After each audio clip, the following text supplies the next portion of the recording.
برام تلفن کرد، گفت حاجی آقا. گفتم جان. گفت خبری دارم. گفتم انشالله خوش خبر باشید، بفرمایید. گفت من دیشب داشتم از آن میگفتم برای مغرب و عشایم ایستاده بودم رو به قبله. من به همون گفته شما و به همون روش خودم که گفتم اشهد ان فاطمه بنت رسول الله اسمت الله الکبری گفتم، دیدم از دل دیوار مقابل من این حرف برخاسته با صدای فصیح میگوید که به حجت الله علی الحجج. تلفن رو به من فرمودن.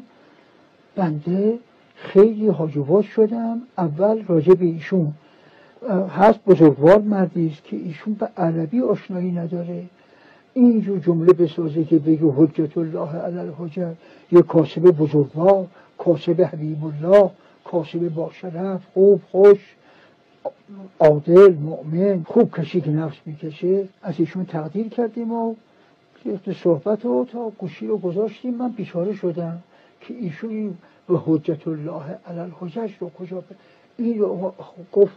کتاب اینها نه، گفت دیوار دیدم از دیوار مقابل من که گفتم اشهد ان فاطمه بنت رسول الله اسمت الله الکبری، دنبالش دیدم که از دل این دیوار مثل این که حرف روبروی من که و حجت الله علی الحجج. این ایجاب کرده ما افتادیم به دنبال این حجت الله علی الحجج. بالاخره روایت پیدا کردیم. روایت از حضرت امام حسین عسکری علیه السلام است که فرمود نحن حجج الله علیکم و جدتنا فاطمه حجت الله علینا.